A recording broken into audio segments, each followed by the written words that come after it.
नमस्कार मित्रांनो, या 11व्या आठवड्यात मगरीच्या तोंडीत देत बिग बॉसने एकूण 7 सदस्यांना घराबाहेर जाण्यासाठी नॉमिनेट केलं आणि त्यावेळी बिग बॉसने सांगितलं होतं की या आठवड्यामध्ये एकापेक्षा अधिक सदस्य हे नॉमिनेशनमध्ये येतील, कारण त्याची परिस्थिती देखील सध्या बिग बॉसच्या घरामध्ये पाहायला मिळते.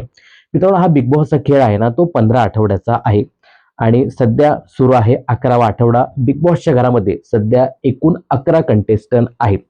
तुम्ही असं एक लॉजिक करा की शेवटचा जो 15वा आठवडा आहे त्याच्यामध्ये निदान टॉप 5 कंटेस्टंट तरी असतात आणि 11 सदस्यांपैकी टॉप 5 कंटेस्टंट 15व्या आठवड्यामध्ये गेले. आता आता जो सुरू आहे तो 11वा आठवडा आहे. 11, 12, 13 आणि 14 असे एकूण 4 आठवडे शिल्लक आहेत. 11 कंटेस्टंट सध्या शिल्लक आहेत 15व्या आठवड्यामध्ये. 15व्या आठवड्यामध्ये 5 कंटेस्टंट गेले, उरले 6 आठवडे शिल्लक आहेत 4 आठवडे आणि एकूण 6 सदस्य. त्यामुळे साहजिकच बिग बॉसच्या मेकर्स टीमला निदान एका दुसऱ्या आठवड्यामध्ये डबल इव्हेक्शन करून सदस्यांना घराबाहेर काढायचं आहे. तर असाच काहीसा ट्विस्ट बिग बॉसने या आठवड्यात आणला होता आणि बिग बॉसने सरळ सरळ सांगितलं होतं की एकापेक्षा जास्त सदस्य मी या आठवड्यात घराबाहेर काढणार आणि तसं आपल्याला देखील वाटलं होतं. पण बिग बॉसने कालच्या एपिसोडमध्ये एक ट्विस्ट आणला आणि त्यांनी सांगितलं की चला, गुढीपाडवा आहे, गुढीपाडव्याला तुम्ही छान सगळे एकत्र बसून जेवण करताय, छान छान कपडे घातलेत, त्यामुळे मी खूप खुश झालो.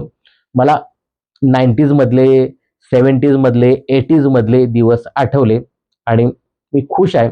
त्यामुळे एक आनंदाची बातमी तुमच्याबरोबर शेअर करतो आणि या आठवड्यामध्ये जे काही डबल, ट्रिपल जे काही इव्हेक्शन होतं ते मी कॅन्सल करतो आणि एकच सदस्य या आठवड्यात घराबाहेर जाणार आहे आणि एक सदस्य घराबाहेर गेलाय.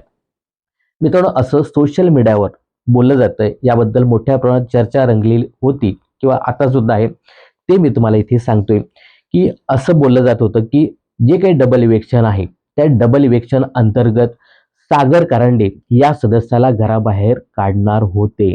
मित्रांनो, ज्या पद्धतीने सतत बोललं जात होतं की सागरचा बिग बॉसच्या घरामध्ये काहीच गेम नाही, त्यामुळे त्याला घराबाहेर काढा, असं एकंदरीत सतत बोललं जात होतं. गेल्या वेळी कोणती प्राजक्ता शुक्रे हिच्याबद्दल सतत बोललं जात होतं की प्राजक्ताचा काहीच गेम नाहीये, घराबाहेर काढा, घराबाहेर काढा. शेवटी बिग बॉसने ऐकलं आणि प्राजक्ताला घराबाहेरचा रस्ता दाखवला आणि यावेळी देखील प्रेक्षकांनी मागणी केली होती की सागरचा काहीच गेम नाहीये, त्याला घराबाहेर काढा. तर असं एकंदरीत मेकर्सने ठरवलं होतं, त्या पद्धतीने सगळा गेम त्यांनी आखला होता.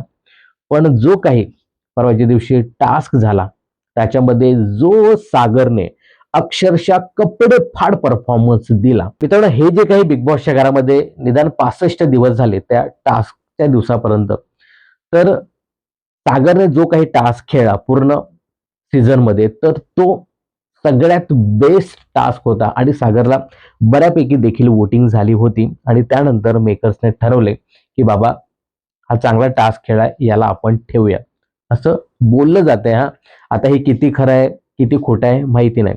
तर त्यामुळेच सागरला ठेवलंय, त्यामुळेच डबल इव्हेक्शन कॅन्सल केलं असं बोललं जाते. म्हणजे एकंदरीत सागर या आठवड्यासाठी सेफ झालाय असं बोललं जाते. आता जे काही वोटिंग ट्रेंड यायचे त्याच्यामध्ये नक्कीच तुम्ही पाहिलं असेल की राकेश बापट म्हणजे आरबी, विशाल कोटियान आणि प्रभू शेळके आणि यासोबतच सागर, अशा 4 कंटेस्टंटला चांगली वोटिंग झाली होती. बिग बॉसच्या घरामध्ये वोटिंगला काहीच महत्व नाही. बिग बॉसला जे वाटतं त्यांनाच काढताना दिसतात, परंतु सागरला त्यातल्या त्यात त्या टास्क नंतर चांगली वोटिंग झाली होती असं बोललं जाते. आता बॉटमला आहेत त्या म्हणजे वाईल्ड कार्ड 2 सदस्य, यामध्ये रेवा आणि संस्कृती आणि दीपाली सय्यद. मित्रांनो, दीपाली सय्यदला जरी वोटिंग कमी असली तरी तिला लगेच घराबाहेर काढणार नाही, हे मात्र कन्फर्म आहे. आता उरल्या 2 सदस्य, ज्याच्यामध्ये रेवा कवरसे आणि दुसरं म्हणजे संस्कृती साळुंके म्हणजे ससा. तर या 2 कंटेस्टंट पैकीच आज एक सदस्य घराबाहेर जाणार आहे. तर काय वाटतं तुम्हाला, या 2 वाईल्ड कार्ड सदस्यांपैकी कोणाचा पत्ता कट होणार, कोण घराबाहेर जाणार, हे कमेंट्स करून नक्की सांगा.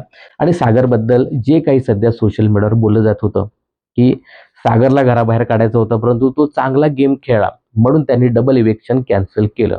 तर काय वाटतं तुम्हाला, हे खरं असेल का? याबद्दल तुमचं काय मत आहे आणि या 2 सदस्यांपैकी कोण घराबाहेर जाणार, हे कमेंट्स करून नक्की सांगा.